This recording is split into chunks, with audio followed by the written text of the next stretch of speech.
Le Congo a besoin. Notre soutien au nouveau président élu à tous les niveaux, aussi bien au Parlement que dans le public national, en province et à Kinshasa, sera la preuve de notre maturité à la face du monde. Le contraire serait un risque de retour au néocolonialisme. Aucun Congolais sage n'aimerait tomber dans ce piège encore tendu des tireurs de ficelles vers la dépendance de la RDC. Pour terminer, nous vous félicitons, vous la diaspora congolaise unie, l'UDPS et l'UNC représentés ici.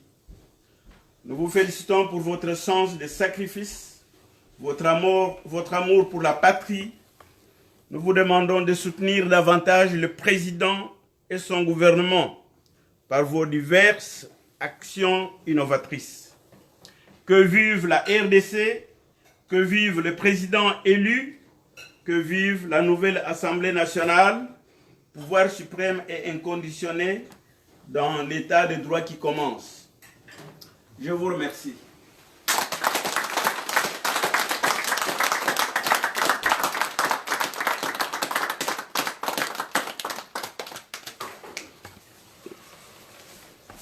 Je pense que le temps... Alors on va vous inviter à vous servir. Vous êtes invité à vous servir avec le peu que nous avons réservé pour vous pour cette nuit. Et puis un verre de bière, un verre de vin, un verre de jus, un verre d'eau. Oui, pour certains. Merci beaucoup, bon appétit. Ok, bonne fête surtout. Oui. Le mot de circonstance dit, les invités membres de l'UDPS, membres et cadres de l'UDPS sont conviés à passer à table. Pour notre part, nous profiterons de l'occasion pour prendre les uns et les autres en aparté et les interroger par rapport à nos inquiétudes, par rapport aux défis à relever, les défis à venir.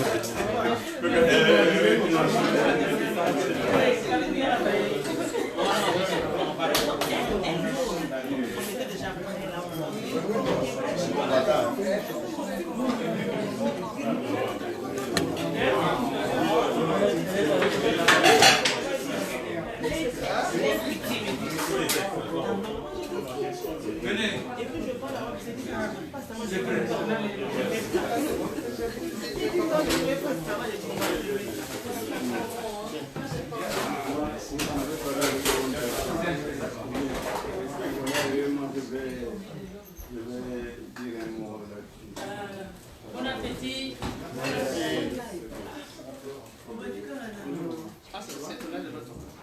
Oui,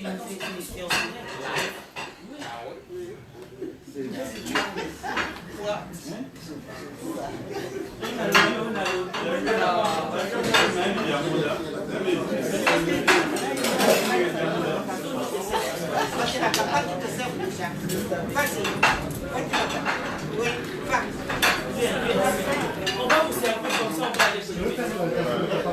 On va aller chez nous.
Ok.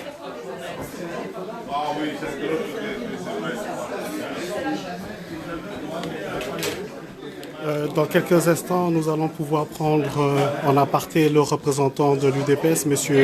Marc Capin, pour une interview rapide.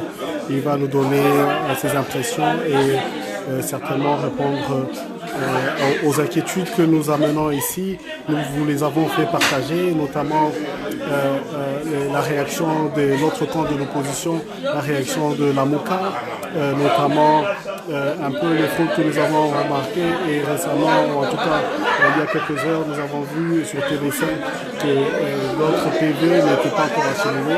Alors dans ce contexte-là, les résultats ont pu être quand même annoncés à chiffre près. Donc nous poserons la question, donnez-nous quelques instants.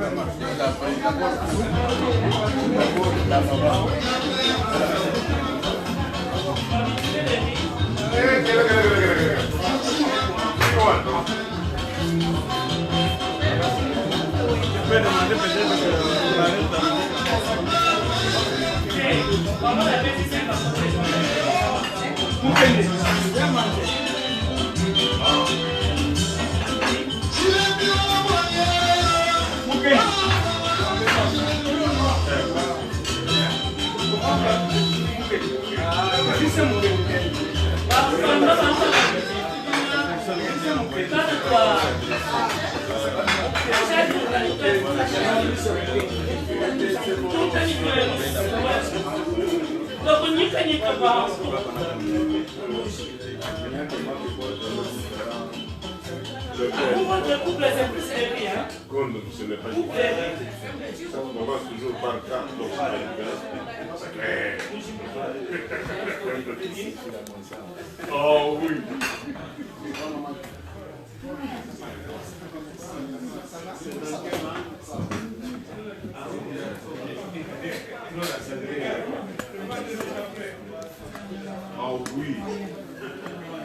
Oh oui.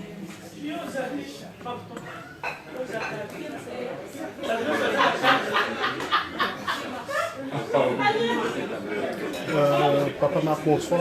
Vous êtes le représentant de UDPS Canada. J'aimerais ici présent prendre vos premières impressions par rapport à la victoire, la dernière victoire de notre président Félix Antoine Tshisekedi. Bonjour Stanley. Bonjour. Merci pour la question.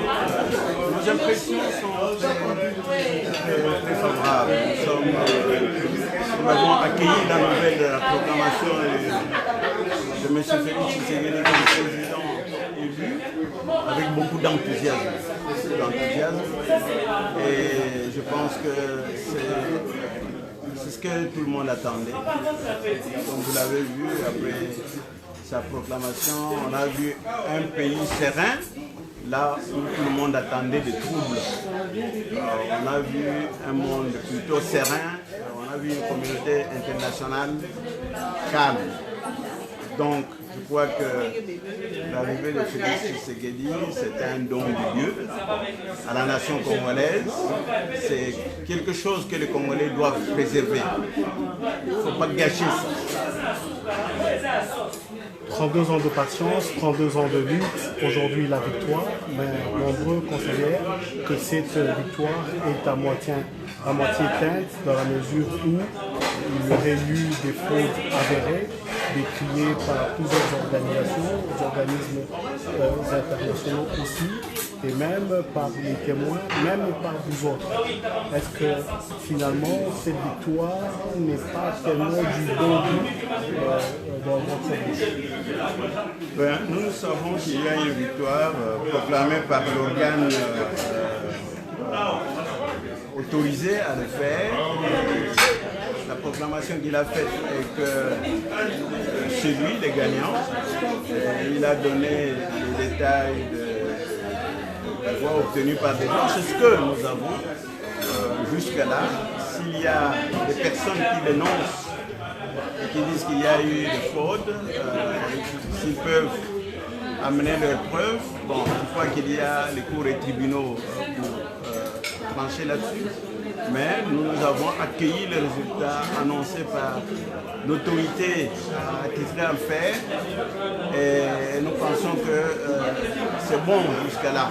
C'est un bon résultat qu'on ne peut pas démentir facilement parce qu'on a vu la campagne menée par Félix Tshisekedi qui était une campagne très brillante. On a vu les ovations populaires partout où il est passé. Comment peut-on douter qu'il gagne les élections? Donc c'est une compétition certainement disputée avec d'autres.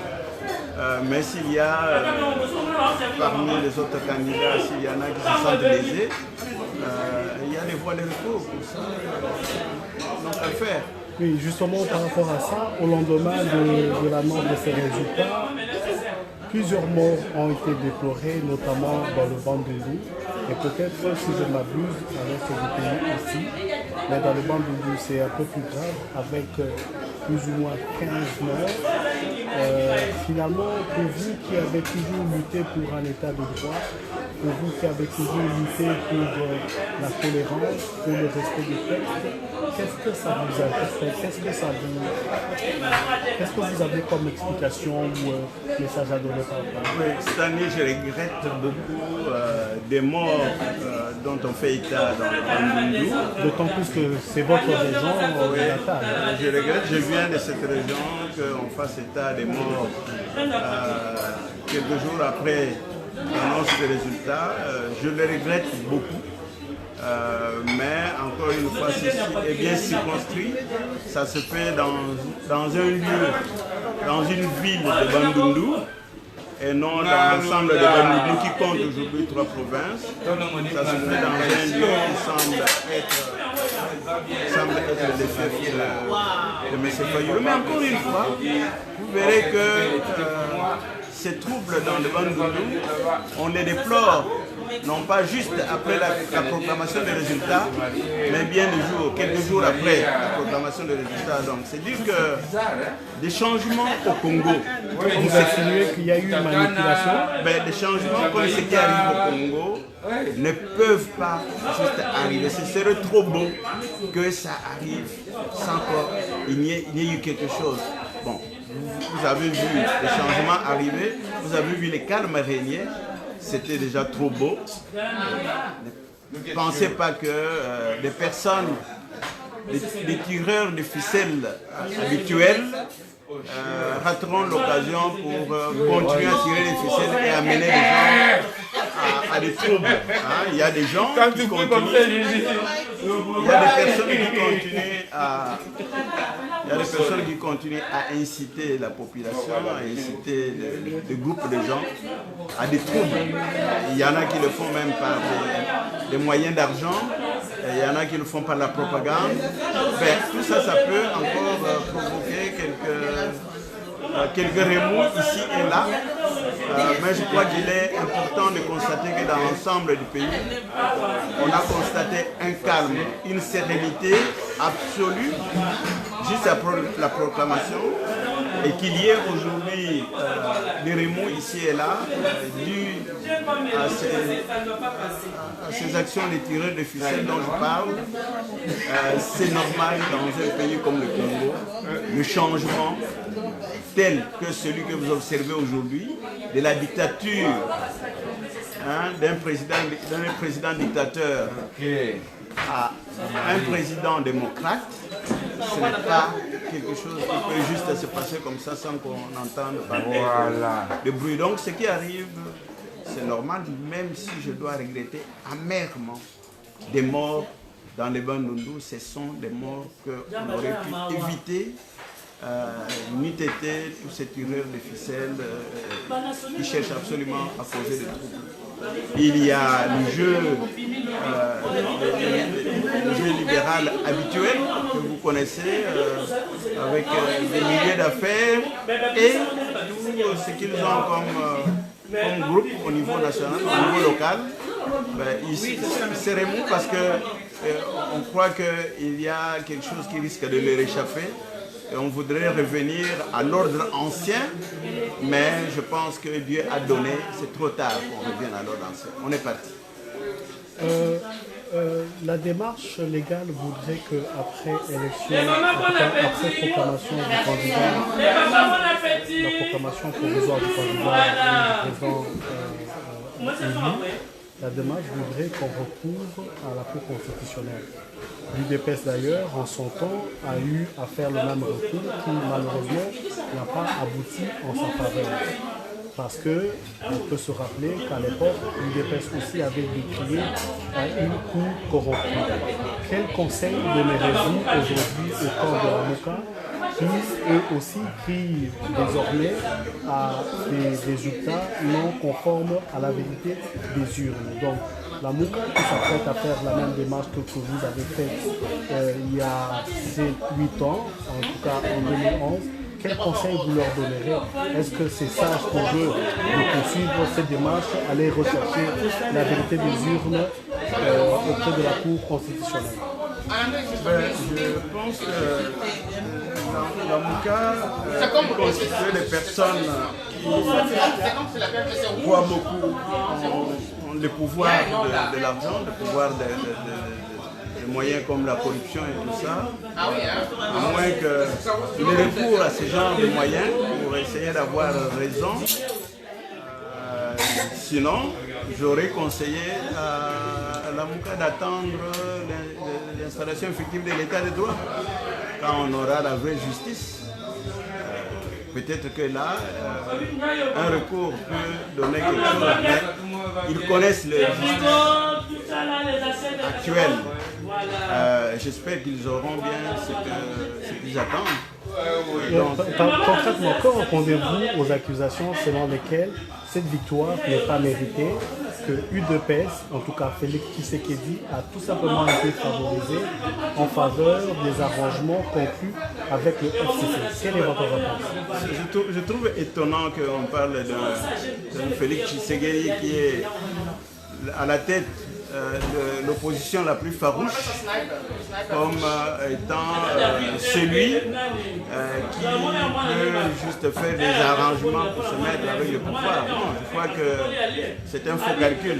Même si Étienne Tshisekedi, dans ses valeurs... Et pourtant, il est à peine reconnaissable, excusez-moi de vous interrompre, il est à peine reconnaissable au vu des éloges récents qu'il adresse au camp du FCC et surtout et en particulier à Kabila que lui-même a combattu et a décrié les exactions. Oui, encore une fois, comme je l'ai dit, il faut juste voir ce qui arrive au Congo, le passage du dictateur au démocrate.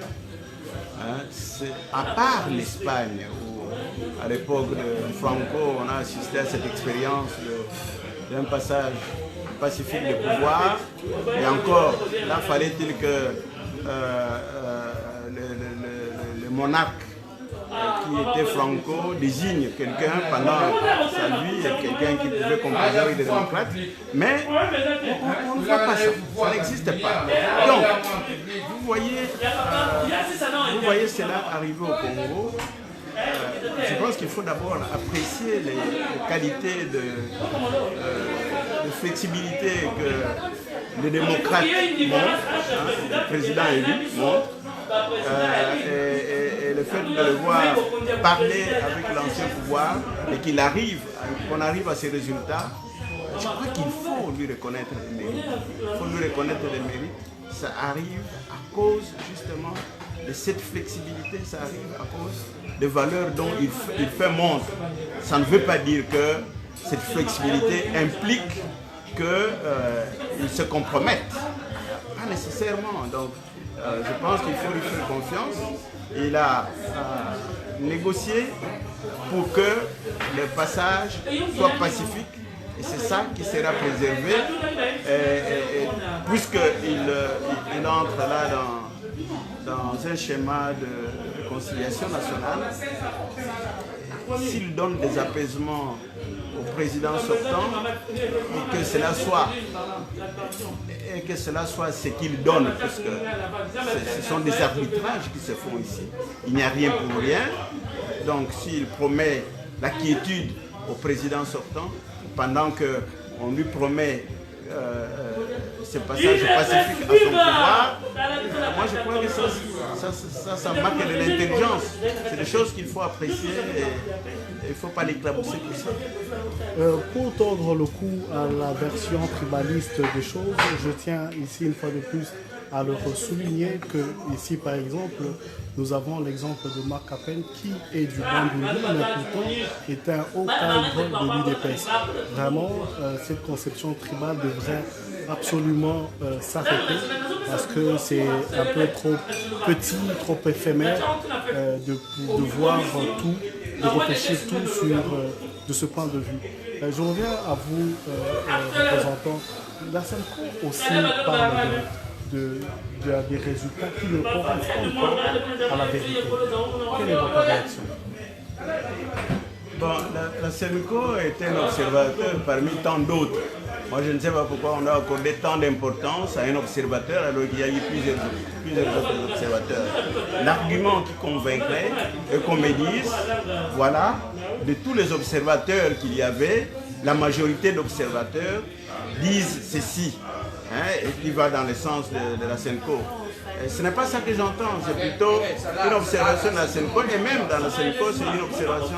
Ce sont des propos qui viennent d'un individu que l'on attache d'ailleurs à des accointances avec le groupe Lamuka, notamment par les biais de M. Bemba qui serait de sa famille par le fait que ce monsieur aurait été élevé dans la famille de Bemba. Bon, encore une fois, il faut prendre tout ça avec une pince de critique. Est-ce que c'est ça la vérité? On ne sait pas. On ne sait pas si telle est la vérité. Il faut comprendre. Si c'est une vérité, il faut encore confronter cette vérité avec celle qui nous est donnée, qui vient de la CENI, qui est l'autorité établie. Alors entre les deux, l'autorité établie qui a été entourée des experts et la SENCO qui vient avec des observations, en qui faut-il faire le plus confiance? Moi je crois qu'il faut entendre beaucoup d'autres observateurs pour pouvoir donner de la crédibilité aux propos de la SENCO. Hier, face à l'ONU, M. Nanga, par rapport aux menaces ou aux accusations de la SENCO, M. Nanga a tout de suite bradé le risque de l'annulation de ces élections. Est-ce que ce risque-là ne va pas finalement conduire, j'ose à peine le croire, mais en tout cas, si annulation il y a, le UDPS risque finalement d'être le grand perdant de ces enjeux? Ce n'est pas l'UDPS qui perdrait s'il y a annulation, c'est le peuple congolais qui perdra. Ce n'est pas du tout l'UDPS, c'est-à-dire que s'il arrivait que la Cour constitutionnelle arrive à annuler les élections, le peuple congolais aura échoué dans sa tentative de prendre le pouvoir en ce moment. On remettrait en ce moment M. Kabila, qui continuerait, et l'UDPS se verrait encore en position de force parce que de ce dérapage, il aura tiré des conséquences qui vont les renforcer davantage et l'UDPS peut remporter encore des élections demain. Mais ce n'est pas évident que tous les groupes qui s'opposent aujourd'hui auraient la même force que l'UDPS pour gagner les élections demain. Imaginez-vous que l'union de l'opposition qui a amené ces gens, notamment M. Comment il s'appelle, comment il s'appelle, monsieur de décider Fayoulou? Monsieur Fayoulou, oui. Donc, c'est cette union de l'opposition qui a amené, qui a rendu possible que les opposants se retrouvent à Genève, qui a rendu possible que les opposants se retrouvent dans un rassemblement. N'oubliez pas que tout ça, c'est l'œuvre de l'UDPS et cette unité de l'opposition, l'UDPS l'avait toujours voulu autour de son projet de l'état de droit, de son programme de l'état de droit et du développement du Congo. Alors, déjà, ce qui arrive à Genève, lorsqu'on arrive à désigner M. Fayoulou comme candidat commun, vous voyez qu'il s'agit là d'une sorte de tricherie. Comment voulez-vous que les leaders de l'opposition, qui est l'UDPS, qui a formé cette union, qui a favorisé toute cette union, puisse accepter que celui qu'on désigne finalement comme le leader, comme le candidat commun de l'opposition, à soutenir par toute l'opposition, soit autre que le leader de l'opposition. Moi, je pense que déjà à partir de ce moment-là, le jeu était faussé, la tricherie était consommée à partir de ce moment. Et ce qui nous arrive, c'est un rétablissement par Dieu, à mon avis. C'est un rétablissement par Dieu qu'on remette dans les circuits les leaders de l'opposition pour conduire la transition. Parce qu'il faut rappeler, ce qui arrive en ce moment, c'est une transition démocratique. Ce n'est même pas encore le pouvoir démocratique. C'est une transition démocratique parce que, comme l'a dit M. Tshisekedi, il va former un gouvernement où il devra composer avec tout le monde. Avec tous les autres groupes. Ça va être ma prochaine question. Il va composer avec tout le monde tout en n'ayant aucun ministère de nature régalienne. Quand on dit qu'il n'aura aucun ministère de nature régalienne, et à qui tous ces ministères, tous ces pouvoirs régaliens, parce que régalien veut dire ce qui revient au chef. Les chefs, c'est qui? Les chefs, nous sommes dans un régime semi-présidentiel. Le chef, c'est le président de la République. Et le président de la République, c'est lui. Donc vous voyez le président de la République, vous voyez le pouvoir exécutif échapper au président de la République qui est le chef de l'exécutif. Non, ça c'est une mauvaise interprétation, même s'il promet des postes au Premier ministre. Et tout ça, c'est une façon de dire que dans l'état de droit qu'il va diriger, il ne va pas s'arroger tous les pouvoirs. Les pouvoirs de l'exécutif seront partagés.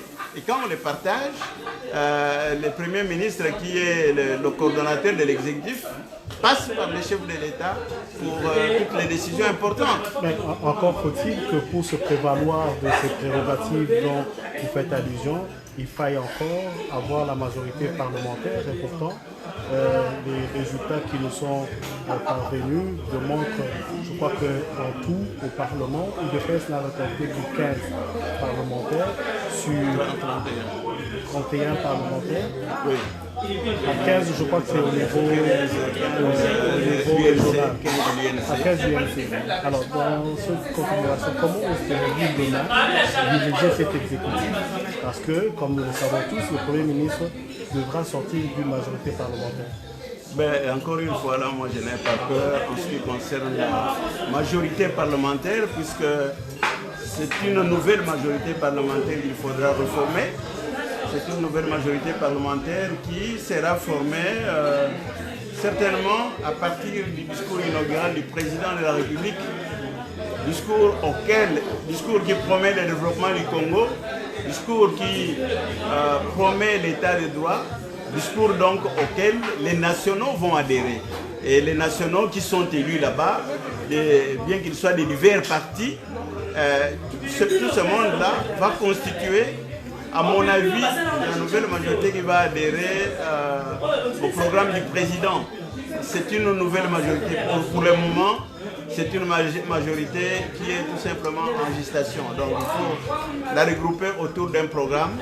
Et ce programme, comme vous l'avez vu dans le discours de la propagande électorale, de tous les candidats qui se sont présentés, la personne qui avait un discours cohérent, un discours qui peut pénétrer la nation, un discours axé sur l'état de droit et sur le développement, c'était Félix Tshisekedi. Ça, c'est un discours qui va certainement conduire à l'adhésion de beaucoup de députés et qui lui donnera la majorité parlementaire, à mon avis. Au vu des résultats actuels, en tout cas, tout porte à croire que l'actuelle majorité, conduite par le FCCI et le ALP, risque d'être encore majoritaire pour la session prochaine. Est-ce que vous avez envisagé une configuration dans laquelle Kabila deviendrait finalement le Premier ministre de Félix Antoine Tshisekedi comme président? Moi, je pense qu'il est de l'intérêt de tout le monde et de M. Kabila et du président élu de faire en sorte que le président qui vient de terminer son mandat et qui a présenté un candidat qui a été défait, qu'il s'efface de la scène politique de visibilité. Donc ce n'est pas le président Kabila qu'on attend à des postes de l'exécutif demain. Ce n'est pas lui qu'on doit attendre comme Premier ministre demain. Ce serait... À défaut président du Sénat. Oui, mais même ça, je crois qu'il vaut mieux que pour lui-même, pour son honneur, il s'efface de la scène politique, même s'il est sollicité par... Donc en tant que conseiller, vous déconseillerez au président Félix de... Oui, à tous les deux, que M. Kabila s'efface de la scène politique de visibilité en ce moment-ci, qu'on laisse le gouvernement, le nouveau président, conduire effectivement un état de changement avec des nationaux, même ceux du FCC, avec des nationaux qui voudront bien adhérer à son programme. Ce que M. Kabila pourrait faire, c'est favoriser que ces gens, ces hommes à lui, appuient le nouveau président élu pour conduire le pays vers le développement. Ce n'est pas le moment pour lui de se mêler en ce moment de la gestion de l'exécutif. En l'entendant parler, le président Félix Tshisekedi semble être honnête dans ses déclarations et dans sa démarche qui est celle de la réconciliation, celle du Parlement. Il semble être honnête. Je ne peux pas, moi, m'empêcher d'observer que la personne en face, le partenaire en face, il s'agit de Kabila, qui, pour l'instant, en 17 ans que nous le connaissons, il n'a jamais respecté aucun engagement. Est-ce que vous n'avez pas crainte que Félix Tshisekedi soit la risée de demain? Mais les chefs de l'État, aujourd'hui, surtout après la confirmation demain par la Cour constitutionnelle, c'est M. Félix Tshisekedi. Donc c'est lui qui va mener la barque, à mon avis. On ne doit plus craindre M. Kabila. M. Kabila est un personnage qui a besoin d'être protégé, qui a besoin qu'il soit aménagé. Donc on n'a plus à craindre M. Kabila. Le pouvoir, ce n'est plus à lui. Le pouvoir, c'est Félix Tshisekedi qui a le pouvoir. Et on doit aussi voir le pouvoir dans le Parlement. Et ce Parlement sera constitué de nationaux qui ne sont pas tous juste des agents de M. Kabila. Ce sont des nationaux intelligents. Il y a des médecins, il y a beaucoup de Congolais intelligents là-dedans qui, demain, vont adhérer au programme du président pour l'accompagner vers les développements dans lesquels il va nous conduire. Pour clôturer cette interview, une question peut-être plus personnelle. Vous avez eu à lutter de nombreuses années aux côtés du président Feu Etienne Tshisekedi Lumumba de heureuse mémoire, et puis aux côtés de Félix Tshisekedi qui l'a succédé. Maintenant que vous avez accédé au pouvoir, quel rôle vous personnellement espérez-vous jouer dans les prochains jours au sein du gouvernement ou ailleurs? D'abord, je considère que, encore une fois, ce n'est pas vraiment le gouvernement de l'UDPS que l'on fera demain. Ça, je l'ai dit à mes compatriotes membres de l'UDPS. Ce n'est pas le gouvernement de l'UDPS, c'est un gouvernement d'union, un gouvernement d'union que le président va faire parce qu'il dit être le président de la réconciliation nationale. Donc, dans un premier temps, nous devons nous contenter de cette transition pacifique du pouvoir. Nous allons l'observer. Ici, on nous appelait à des tâches pour aider le gouvernement et tout ça. Nous sommes attentifs ici, nous sauterons pour aider le pays. Mais je crois que ma préoccupation, ce n'est pas des postes. En ce moment, c'est de voir effectivement le changement arriver, de voir le Congo décoller. Et dans la position où je suis, avec tout ce que je peux prodiguer comme conseil, je crois que où que je sois, je continuerai à aider. La dernière question, la toute dernière question. Pensez-vous qu'il puisse encore avoir de chance de rapprochement entre Fatigue et la méthode? En tout cas, tout porte à croire que l'Assemblée, en tout cas la majorité parlementaire de demain, devra soit être composé ici je parle pour le Fatigué, soit être composé avec la Mouka et tout le regroupement qui l'entoure, ou avec le FCC. Quel pour vous serait le partenaire idéal? J'aurais bien souhaité que une opposition comme celle qui s'est formée pour revendiquer la démocratie, comme toute l'opposition qui s'est formée avec les rassemblements, j'aurais aimé voir cette opposition continuer à former une coalition aujourd'hui, mais je crois que les choses ont été gâchées à partir de Genève. Il y a eu une trahison à partir de Genève, la confiance est brisée. Je pense que le groupe qui semble se définir comme étant un groupe piloté par des néocolonialistes, par le libéralisme d'affaires, par des marchands du monde, ce groupe-là pourrait constituer l'opposition demain au Parlement et laisser les nationaux, une union des nationaux qui aiment vraiment la patrie, qui aiment le pays, qui veulent le développement avec le président élu, constituer une union nationale pour accompagner le président. Et moi je pense que ce qui se trace à l'horizon, c'est plutôt ça. Je suis en train de voir une union des nationaux pour le président élu et qui vont l'accompagner dans son programme d'état de droit et de développement. Et ce qui resterait alors dans l'opposition, ce serait le groupe résistant par rapport à cette union-là. Donc vous excluez d'office la MOCA pour abus de confiance? Ben oui, non seulement pour abus de confiance, mais parce qu'il semble rouler pour le néocolonialisme. Il semble rouler pour le néopatrimonialisme.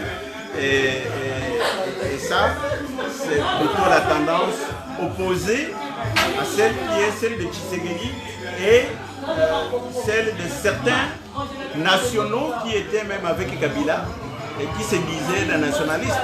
Il est possible de voir une alliance des nationalistes avec Tshisekedi plutôt qu'autrement. Monsieur Marc Appel, merci beaucoup. Merci. Bonne soirée et une fois de plus, félicitations. Merci. Merci. Bonjour maintenant.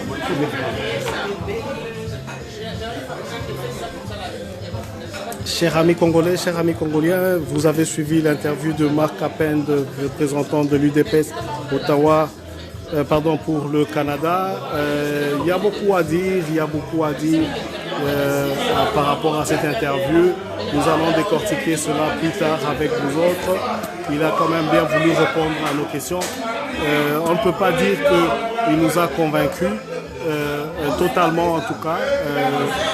Des inquiétudes persistent encore, notamment de ce qui est de ce partage de pouvoir, notamment de ce qui est de la vérité des urnes aussi, la vérité, nous l'attendons toujours. Est-ce qu'elle viendra-t-elle? Nous le saurons plus tard, mais en attendant, nous allons continuer peut-être notre tournée. Nous allons interviewer des personnes qui sont avec nous. Comme vous pouvez le voir, je vous le rappelle, ici Stanislas Moulabi des Congoliens. Aujourd'hui, j'ai été invité à ouvrir cet événement, l'événement de l'UDPS ici au Canada, qui sont réunis, les cadres sont réunis ici pour fêter la victoire de leur candidat devenu désormais le président, le cinquième président de la République démocratique du Congo. Ils sont tous là, au cadre du parti. Nous aurons l'occasion, le moment venu, d'interroger les uns et les autres. Nous donnerons leur point de vue. Je vois là-bas Erléon, le président de la Ligue de Jeunes, avec qui nous avons fait l'interview la semaine passée. Il nous dira ses impressions maintenant qu'ils ont obtenu la victoire. Nous mettons une pause, nous vous reviendrons dans quelques 20 minutes. Merci.